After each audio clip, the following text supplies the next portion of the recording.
You know, You David, good? I can't hear you. But what I will say is that we are a dynamic duo, and we're going to start this show the way we normally do. And speaking of dynamic duos, I'm going to talk about this guy, James Harden, for a minute. We'll talk about Chris Paul later. James Harden and the Rockets. Harden would take advantage of his one-on-one opportunities. Let's talk about this. Devin Harris on Harden. And it's interesting because you would think, here he is one-on-one. I'm going to make this three, but what? Yeah, that's right. Harden and one. It's a 4-point play. He makes it look good. Second quarter, Rockets up 49-42. Same situation. And another 4-point play. Why are you guys doing that? See, Barton gets Harden on the arm. He still gets the shot to go down. He makes it look so damn easy. Less than 3 minutes left in the second quarter. Rockets up 56-43. Jokic backs off, but no. Harden drains the three again. And he's talking to his buddy Chris Paul. He's like, I need your help, but not right now. Less than a minute left in the fourth. Rockets up 112-106. Harden gets into a rhythm, and he's right here. I'm taking it. I'm feeling it. I'm right here. What? MJ! Here we go with the three. So this is how it sounded in the broadcast last night. 41 for James. 41 for Harden. That's Michael Jordan-esque against the Utah Jazz. All right, so here's how Harden's Michael Jordan's shot looks side by side, guys. Both players push off. Okay, it might be a bit of a stretch, but anyway, Rockets win. 12th straight, 119-114. So let's talk about it. Harden is good. This just in, but it's the Rockets duo that's really providing much of the boost for the team. They've improved to 31-3 in games that both James Harden and Chris Paul have played. That's a 74-win pace for an entire season, better than the 73-win Warriors, the best regular season team in NBA history when Harden and Paul both play together. These Rockets are also better on offense at outscoring teams more than the Golden State team. We're trying to say they're better than the Warriors.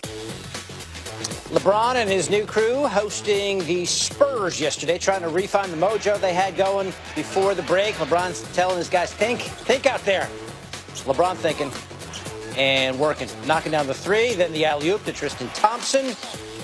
LeBron in traffic. Little pop-up jumper, that works. And then driving for the and one. 17 points, 7 boards, 5 assists at halftime. Really going good. Third quarter, though, Cavs down 2. LeBron backing down Bryn Forbes.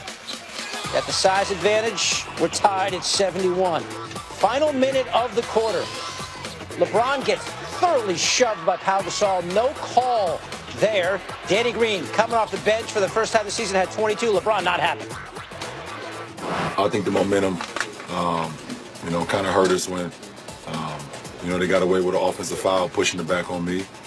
At the end of the third quarter, Danny Green hits a three. I come down and I turn the ball over, and Forbes hits a shot to put him up 2 to go in the fourth. It's a 5-point swing, with us having a 3-point lead, but we're still down 2.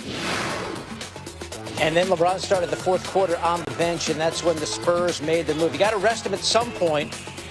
And San Antonio taking advantage. DeJounte Murray in transition. Kyle Anderson to Gasol for the jumper. And then LaMarcus Aldridge, who had 27 points. LeBron comes in, but it was just a little bit too much San Antonio down the stretch. Nice steal by Aldridge there. San Antonio outscores Cleveland by 14 in the fourth. Spurs snap a 4-game losing streak. Here's LeBron afterwards. Yeah, I think we're at a point now where we protect the shooter more than the driver. There's no reason I should be going to the line 4 times in a game when I drive 100 times to the paint. I'm getting hit and slapped and grabbed and whatnot. So, but we protect the shooter. That's what it's turned into. Chicks dig the long ball, and that's what it's about. All right, so let's bring in our NBA analyst, Shanae Ogwumike, here to talk about this. We heard LeBron say that the refs protect the shooter more than the driver. Do you buy that, Shanae?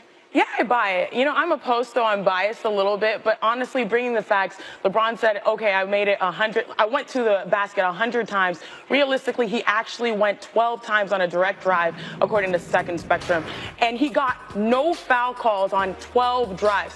LeBron James had 33 points. He was an excellent performance. No one else had his back, but when he went to the paint, he does get fouled.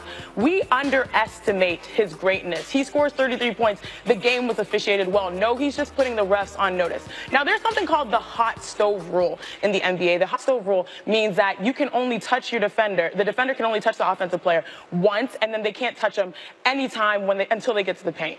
That, to me, is crazy. That's what he's talking about, the fact that posts and guys who are physical and try to get to the rim can't really be touched on the perimeter, but when they get inside the three-point line, they can be banged as posts and be really physical and not get any foul calls. So that hot stove rule is the way that defenses are playing right now in the NBA. And LeBron saying, hey, we got to play them more honest. We got to treat these guys that, like myself, that are really physical, treat them better, especially when they demand contact in the paint, especially when you go to the drive for 12 times and don't get anything out of it. Yeah, I mean, it's sort of counterintuitive. You always think of like the Jordan rules and the superstars get all the calls, and LeBron saying, I'm not getting calls when I put it on the floor and go to the paint. All right, so the Cavs aren't going great, Shanae, and everyone was so excited before the break. They looked like they were going to really start to get it together with the new guys. They're 1-2 since the break. What are you seeing right now? Right now, what I see is that one superstar in the NBA is not enough. LeBron James is arguably the greatest player on the planet, and one guy cannot get it done. Now, what do? The Cavs, they have LeBron James. He had 33 points. If you look at the box score, no one else stepped up. No one else really came to play. Now, the Spurs, you look at LaMarcus Aldridge, another superstar in his own right. He had 27 points. You look at the box, 10 points, 11, 13, 22. The Spurs have a system in which they get the most out of their depth. Now, LeBron James and the Cavs, they need to get guys that can really step up, have his back, especially moving forward as they approach the playoffs.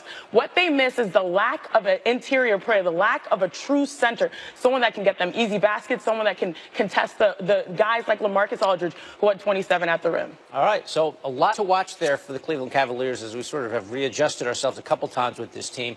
Shanae Agwuemeke giving us her thoughts. Shanae coming back a little bit later to talk